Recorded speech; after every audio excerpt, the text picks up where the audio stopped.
Pangan menjadi salah satu kebutuhan primer manusia. Karena itu ketahanan pangan juga perlu untuk dilakukan tentunya untuk menciptakan sumber daya manusia yang berkualitas ke depannya. Indonesia memang identik dengan memakan nasi. Namun bukan hanya nasi saja menjadi sumber karbohidrat kita lainnya.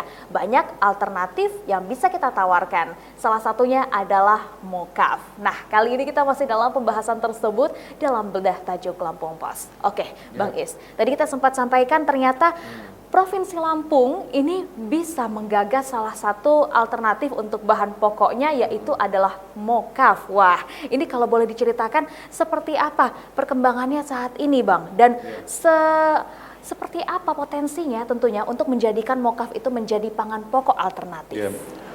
Ini kan karya anak bangsa ya, yang hari ini sudah ditemukan mokaf. Artinya sebenarnya tepung tapioka atau tepung terigu dengan mokaf ini kan sama-sama berasal dari singkong. Nah,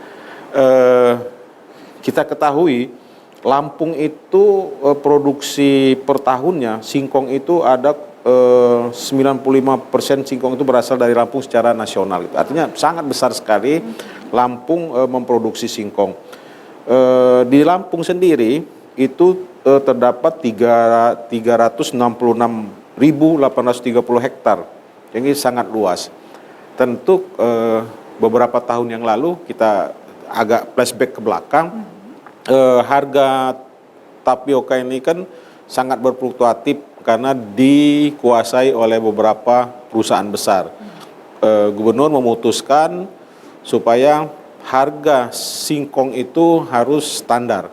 Alhamdulillah hari ini sudah ditetapkan 900 per kilo dan hari ini rata-rata singkong itu harganya 1.200 per kilo. Nah, tentu dari sekian keunggulan di Provinsi Lampung, ada hari ini orang membuat sama-sama sebenarnya berasal dari tapioka, maksud saya berasal dari singkong, tapi dia diolah sedemikian rupa dan itu menjadi makanan yang sehat, mokaf ini. Tentu mokaf ini banyak sekarang ini sudah ada beberapa perusahaan yang sudah memproduksinya di Lampung ini. Dan kita ketahui tepung mokaf itu kan menjadi pilihan yang sangat sehat.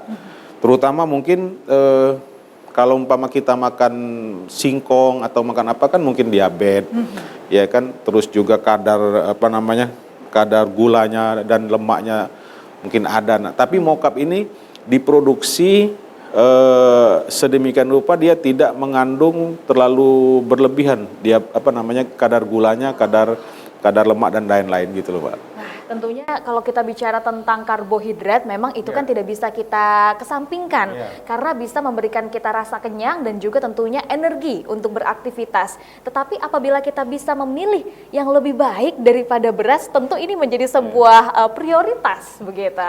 Nah, apabila kita lihat juga dari kearifan lokal di Indonesia banyak untuk pengolahannya begitu ya, Bang ya. Nah, tapi kalau untuk masalah penggunaan harga tadi, tentunya harga telah ditetapkan. Tentunya ini menjadi win-win solution juga ya bagi para petani. Seperti apa untuk peraturan tersebut? Apakah memang sudah diterapkan secara luas kepada seluruh petani di Lampung, Bang? Ataukah memang masih ada tantangan-tantangan tersendiri yang dihadapi oleh para petani singkong? Ya, jadi harga singkong itu 900 per kilo itu adalah ketetapan yang disepakati oleh para pengusaha singkong di Lampung ini. Dan itu disaksikan oleh gubernur sendiri, jangan sampai harga singkong baik singkong rakyat maupun singkong yang lain di bawah 900. Nah, alhamdulillah saya katakan bahwa hari ini tidak lagi 900 harganya, sudah 1.200, 1.500 per kilo. Artinya kesejahteraan petani sekarang meningkat. Terus kita berharap juga singkong-singkong yang mahal yang tadinya anjlok di bawah 900 sekarang bisa menyentuh 1.200, tentu sebagai diversifikasi pangan kita harus membuat makanan-makanan yang sehat.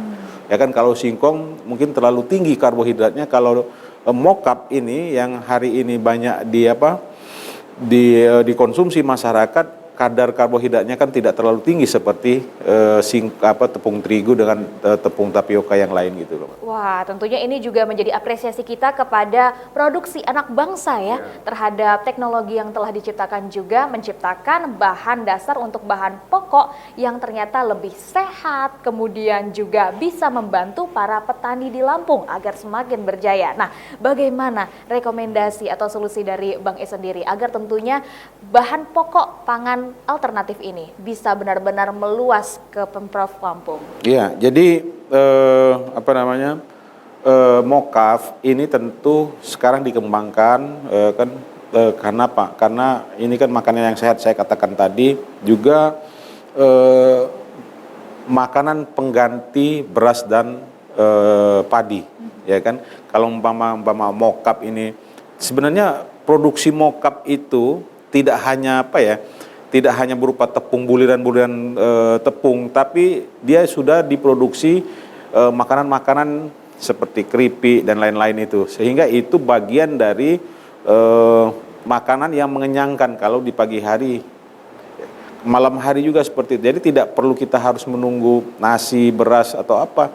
Dengan mokaf aja, dengan diolah tepung mokaf ini sudah menjadi makanan yang sehat gitu loh Pak. Dan kita ketahui bahwa Lampung sekarang sudah mengembangkan tepung mokaf ini. Ada beberapa daerah ini sudah memproduksinya. Mudah-mudahan karena kita produksi tertinggi, terbesar di Indonesia, tepung tapioka bisa kita alihkan tepung singkong tadi menjadi tepung mokaf gitu loh Mbak. Wah, menarik sekali tentunya. Kita harapkan agar temuan dari masyarakat Provinsi Lampung ini, khususnya bagi generasi muda, ini bisa terus dikembangkan dan juga digunakan oleh masyarakat Lampung pada umumnya. Dan kita bisa menjadi generasi yang lebih sehat lagi dengan bahan pokok alternatif mokaf. Terima kasih Bang Is. Baik pemirsa Metro TV Lampung, demikian untuk bedah tajuk Lampung Pos kali ini. Namun Anda jangan kemana-mana, setelah ini kita akan membahas trending topik apa saja yang ada di multi platform Lampung Pos Group lainnya. Tetaplah bersama kami.